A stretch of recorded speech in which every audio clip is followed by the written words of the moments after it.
Hello and welcome to your in-depth weekly horoscope for week commencing the 17th of April. This is for the Sun or the Ascendant. I'm going to give an overview that we can all collectively relate to. Of course, this week sees an enormous event with the solar eclipse, the first of the year, right on the last degree, which is a critical degree in astrology, 29 degrees Aries, the anaretic point, but squaring up with the mighty but tiny Pluto. What does that mean? We also have Mercury slamming on the brakes the next day on Friday through to the middle of May in the sector of everyday money. But actually Mercury forges a very constructive link this week with the feisty Mars, so I need to share that with you. But if you are a returning viewer, thank you so much for joining me once more. If you're new to my channel, it's great to have you with us. I'd be honoured if you'd subscribe. Please click or tap on the bell notification symbol. So let's just explore what we start this week. We have the Sun and we also have Jupiter and Chiron in the sign of Aries. And if you recall, right at the start of Aries season, we had a new moon.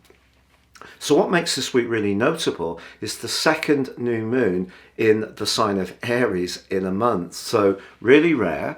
And Aries energy is about freshness. It's about initiation, drive. It's the start zodiac sign. And it's where we really get things going. It's that germination energy.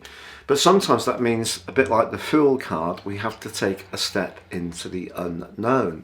But the other way that we can use Aries energy is to inject greater drive and fire, because of the fire nature of this sign, into ongoing plans. So it doesn't have to be a start plan. But because the Sun moves on Thursday, immediately after the eclipse, into the sign of Taurus, joining up with, of course, Mercury, the North Node and Uranus, I feel that whatever ideas we're germinating this week, they need to in some ways be ones that can then pretty immediately become more tangible. So it's not just about the thrust, it is about what we can actually manifest into something more tangible and lasting. Where does Pluto fit into this? Well, I feel that there could be some pain with the gain, because when the Sun and Pluto are squaring as they are this week within 3 degrees, we can get some growing pains. We could resist some change that we need to make, cling on to what we think is important to us, but somehow or another events can seem to have an impact on us which doesn't necessarily make it feel like we're in control, because Pluto is a lot about control. So just be conscious of that. There are some complexities there.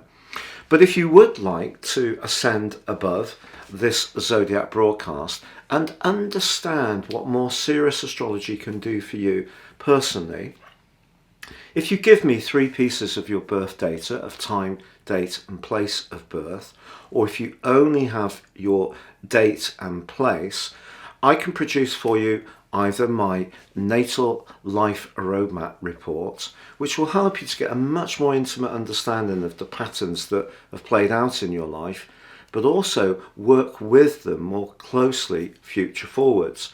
But both analyses, the second is based on the Sun as the ascendant, but both these analyses can be complemented with 30% off with my 12-month personal forecast. Again, totally unique to you, and these can give you searing insights into when you make your moves.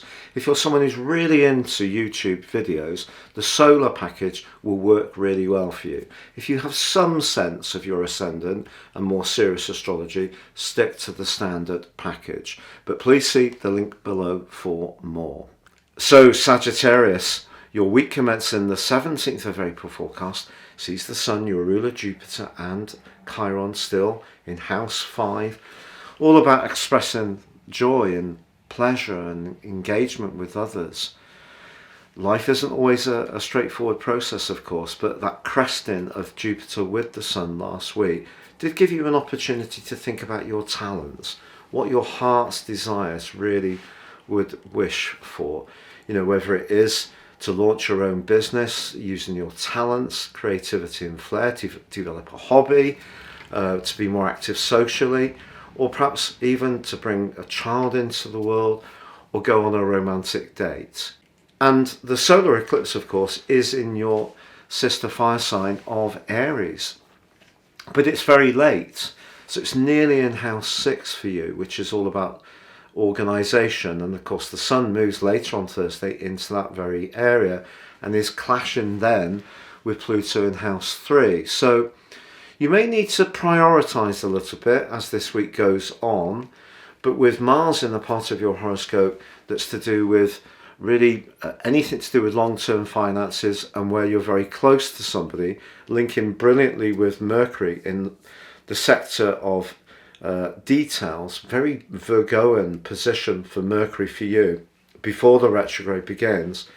Your attention to detail can be very good for you in terms of making progress, but then the eclipse is kind of saying to you, look, I want to really be a free spirit, I want to demonstrate who I really am, but I feel it has to be demonstrated with responsibility for the details. And details can be something that Sagittarian people find boring. So if you can take the thing that you're passionate about, that's really come to the fore with the help of your ruler last week, and convert it into something that's more tangible through that 6th house energy that really shows up at the end of this week, you're right on track. Now Mercury, of course, is going retrograde. So 6th house can be to do with appointments, it can be to do with animals, so annual injections and stuff like that. It could be to do with a job situation, and attention to detail will really aid you. I'm not one of those astrologers that thinks Mercury retrograde doesn't really happen in a meaningful way. I feel it can, but I also feel it provides us with opportunities. So if your life, your home situation is a bit cluttered, a bit disorganized, it could be a bit more systematic.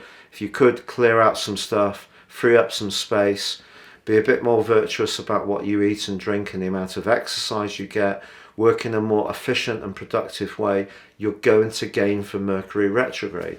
If all those things are very dull, boring, and you don't want to look at them, then they're likely to snag you through to the end of May, even through to the middle of May, specifically with the retrograde, but the end of May with the post-shadow period. It's been a real pleasure being with you, Sagittarius. Please like, comment, or subscribe.